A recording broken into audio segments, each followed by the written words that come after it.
Good morning girls. We start with your effects of inflation today. आज हम लोग मुद्रास्फीति के प्रभावों को देखेंगे।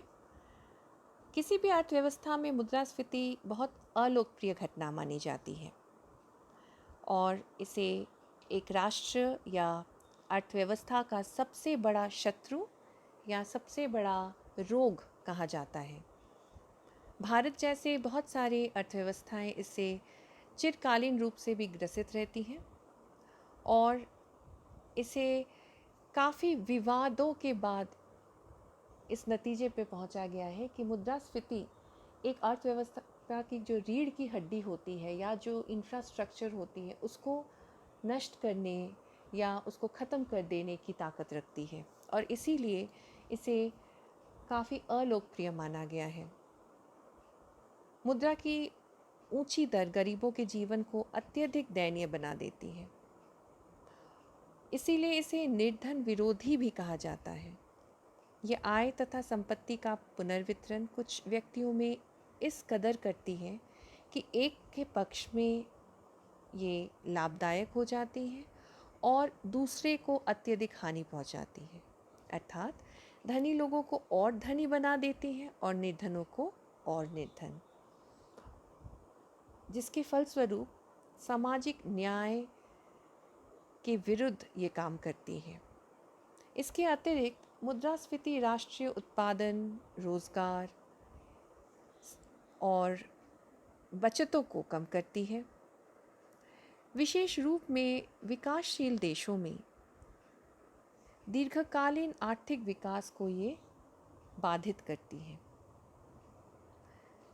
एक समय है जब मुद्रास्फीति को अच्छा माना जाता है और वो सिर्फ तभी होता है जब मुद्रास्फीति 0 से 3% के बीच की श्रेणी में रहती है, अर्थात रेंगती हुई मुद्रास्फीति अथवा थ्रेशोल्ड इन्फ्लेशन जिसको हम कहते हैं, उस श्रेणी में वो रहती है। सो inflation basically is like that disease which disrupts the entire balance of an economy.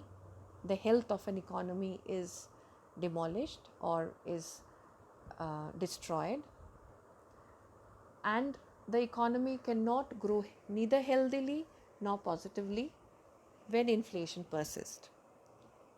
Hence, it is very unpopular not only among economists but also among different segments of the society, which we will discuss right now. Basically, inflation is seen as an anti-poor event or phenomena because in inflation or during inflation, the rich become richer and the poor becomes poorer.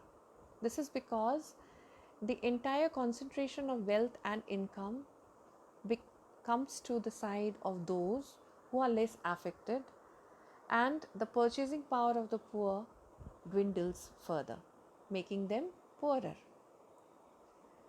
So distribution of income and wealth becomes adverse, and so does production, employment, investment, national income, and even long-term growth of developing economies have to face adversities.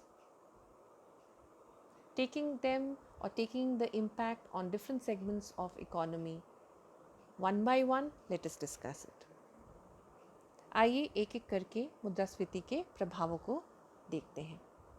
पहला हम लोग उत्पादन पर इसका प्रभाव देखेंगे। Let us first focus on production. अगर उत्पादन के क्षेत्र को देखते हुए हम मुद्रास्फीति के प्रभाव का अध्ययन करें तो उत्पादकों के लिए 0 से 3% का मुद्रास्फीति बहुत अच्छा माना जाता है। ऐसा क्यों? ऐसा इसलिए क्योंकि 0 से 3% की श्रेणी में जब मुद्रास्फीति रहती है तो वो जो धीमी गति से कीमत बढ़ती है वो उत्पादक वर्गों के लिए एक प्रोत्साहन का काम करती है। So it works like an incentive when price rises very slowly. When the rise in price is recorded annually between 0 to 3%. This gives the country a healthy growth. It's a boost, or you can say dosage of vitamin to a body, that kind of a thing. इस तरह की मुद्रास्फीति जो कि 0 और 3% के बीच में होती है, कीमतों को धीरे धीरे बढ़ाती है जिससे कि उत्पादन बढ़ता है। लेकिन इसका शर्त यह है कि उत्पादन बढ़ने के लिए अंडर एम्प्लॉयमेंट होनी ज़रूरी है अर्थव्यवस्था में। अगर अर्थव्यवस्था में अर्ध रोज़गार है तो उत्पादन बढ़ेगा, और उत्पादन के बढ़ने के साथ साथ रोज़गार का स्तर बढ़ता है, राष्ट्रीय आय बढ़ती है, बचतें बढ़ती हैं, लोगों के लाइफस्टाइल में बदलाव आती है और अर्थव्यवस्था धीरे धीरे उन्नत होते जाता है, समृद्धि की ओर बढ़ती जाती है। लेकिन यदि मुद्रास्फीति 3% से अधिक होने लगती है तो ऐसी स्थिति में अर्थव्यवस्था के लिए हानिकारक रोग की तरह साबित हो जाती है, और उत्पादन के क्षेत्र में खास करके ये एक बहुत बड़ा डिस्ट्रक्शन या हैवॉक क्रिएट करती है। ऐसा क्यों होता है? Let us understand this. जब अर्थव्यवस्था में इनिशियल फेज में उत्पादन बढ़ती है और एम्प्लॉयमेंट भी बढ़ता है तो रोज़गार जिन लोगों का बढ़ रहा है उन लोग और डिमांड करने लगते हैं, कीमतें और बढ़ने लगती हैं, और ये एक स्पाइरल यानी एक चक्रीय प्रवाह की तरह आगे बढ़ते चली जाती है। कीमतों का बढ़ना प्रॉफिट्स को बढ़ाती है, जो उत्पादन को फिर से आगे और लेके जाती है, उत्पादों में विकास लाती है और एक्सपेंशन ऑफ प्रोडक्शन होता है। लेकिन इससे दूसरा पक्ष क्या होता है? कीमतों के बढ़ने से लोगों की खरीदने की क्षमता यानी परचेजिंग पावर में कमी आने लगती है, और एक समय के बाद डिमांड अचानक से गिरने लगता है।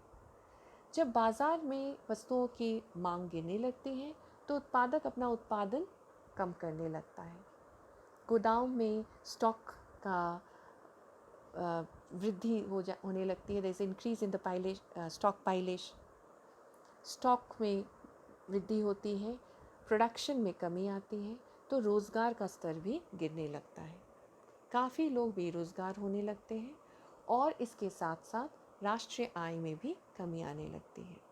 ये जो पूरा चक्र है, ये जो पूरा साइकिल है, ये उत्पादन को बहुत हेविली अफेक्ट करता है और उत्पादन भी धीरे धीरे घटने लगती है। तो अल्टीमेटली हम कह सकते हैं कि मुद्रास्फीति कितने मात्रा में है ये निर्भर करता है, या ये बात तय करती है कि उत्पादन बढ़ेगा या घटेगा। If it is an initial level of inflation between 0 to 3%, then production will rise. If it is not, if it is more than 3%, then production will fall. उत्पादन पर मुद्रास्फीति का प्रभाव इस बात पर भी निर्भर करता है कि यह मांग प्रेरित तत्वों द्वारा उत्पन्न है अथवा लागत प्रेरित तत्वों से।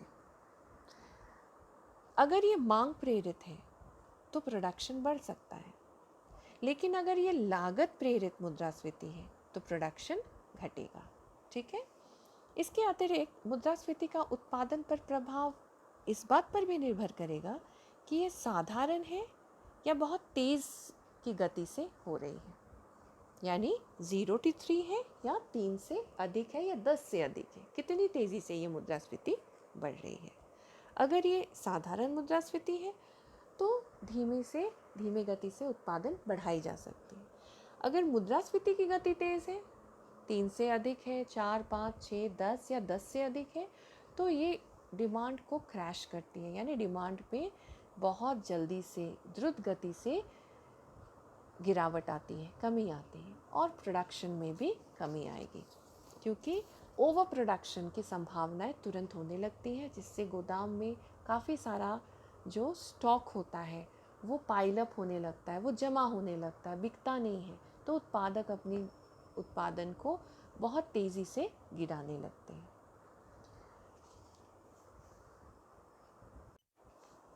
अब आते हैं हम लोग उपभोक्ताओं पर इसका प्रभाव पर। So let us now understand the effects on consumers and their consumption. मुद्रास्फीति के उपभोक्ता पर प्रभाव को समझने के लिए मौद्रिक आय और वास्तविक आय के बीच के अंतर को समझना आवश्यक है. To understand the effect of inflation on consumers, we have to understand its relationship or the relationship between real income and monetary income. Okay? सामान्य कीमत स्तर में परिवर्तन दोनों में अंतर उत्पन्न करता है.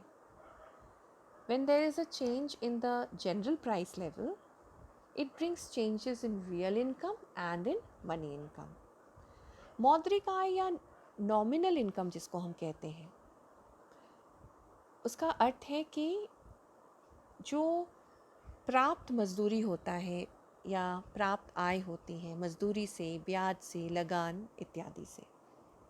So what is nominal income या monetary income? It is the income received by people through different sources like wages, interest, rent, profit, etc. और वास्तविक आय का क्या अर्थ है कि वस्तुओं और सेवाओं की वह मात्रा ये होती है जिसे आप या जिसे कोई भी व्यक्ति अपने आय से खरीद सकता है. अर्थात किसी भी उपभोक्ता की आय से वो जितनी वस्तुओं की मात्रा को खरीद सकता है वह उसकी वास्तविक आय होती है. अन्य शब्दों में इसको हम आय की क्रय शक्ति भी कह सकते हैं. So what is real income? Real income is the amount of goods and services which a consumer can buy with his or her given income. So it is also referred to as the consumer's purchasing power or the purchasing power of income. मौद्रिक आय सामान्य कीमत में अगर बढ़ती है तो और उसकी अपेक्षा मुद्रास्फीति की दर कम है या कम दर से मुद्रास्फीति बढ़ती है तो कोई भी एक उपभोक्ता ज़्यादा से ज़्यादा वस्तुओं का क्रय कर सकता है, यानी उसकी वास्तविक आय ज़्यादा होती है. लेकिन अगर मौद्रिक आय के कंपैरिजन में या तुलना में मुद्रास्फीति की दर ऊंची है तो किसी भी उपभोक्ता के लिए उसकी वास्तविक आय कमज़ोर पड़ जाती है या कम हो जाती है. चलिए इसको हम लोग एक एग्जाम्पल दे के समझने की कोशिश करते हैं. Let's see it this way that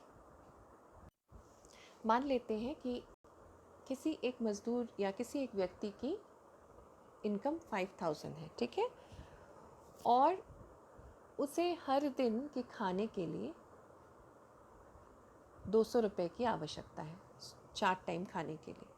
यानी वो वस्तु जो भी वस्तुएं उसकी ज़रूरत है, ज़रूरत के हिसाब से उसके 200 रुपये की आवश्यकता होगी. उसके हर दिन का खर्चा है 200 रुपये. फूड एंड ट्रैवल दोनों के लेके मान के चलते हैं या सिर्फ फूड का. ओके नाउ तो 200 रुपये के हिसाब से उसके कितने दिन ये आय चलेगी? 5000 रुपये की आय. ओके 25 डेज तक वो अच्छा से खा सकता है. फाइन. हर 25वें दिन को उसको 5000 की ज़रूरत होगी, राइट? या मान के चलती हूँ let us just improve the income of that person by giving him 6000 rupees. तो 6000 रुपये में वो 30 दिन का उसको खाना मिलेगा, राइट? नाउ अब अगर बस इन्फ्लेशनरी ट्रेंड्स आते हैं, अगर मुद्रास्फीति उत्पन्न होती है और वही खाना उसे 300 रुपये पड़ रहा है प्रतिदिन का, गैस, मसाला, तेल, सब्ज़ी, अनाज सब कुछ खरीदने में उसको 300 रुपये का खर्चा हो रहा है, तो वो 6000 रुपये में अब वो कितने दिन का वो खाना खा सकता है? Calculate and tell me. Yes 20 दिन का. तो उसका 10 दिन का खाना कम हो रहा है, right? So what do we see here कि जो मज़दूर 6000 रुपये में 200 रुपये प्रतिदिन खर्च करता था तो उसे 30 दिन के लिए खाना मिल रहा है, और वही 6,000 रुपये में वो 300 रुपये करके अगर खर्च कर रहा है तो उसके 20 दिन का ही खाना मिल रहा है, तो उसकी वास्तविक आय घट गई। मौद्रिक आय उतनी ही है, 6,000 रुपया ही है, लेकिन उसकी वास्तविक आय घट गई है। अब मान के चलते हैं कि हम लोग उस मज़दूर की इनकम को थोड़ा सा बढ़ा देते हैं। फूड का प्राइस 200 से, फूड के ऊपर कॉस्ट 200 से 300 रुपीज़ उसका हो गया है, राइट। वृद्धि कितने दर से हुई है उसका? Can anybody tell me? Yes, 50% increase हुआ है। और उसी हिसाब से अगर हम उसकी इनकम को 9,000 करते हैं तभी जाके उसकी 30 दिन का खाना उसको मिलेगा।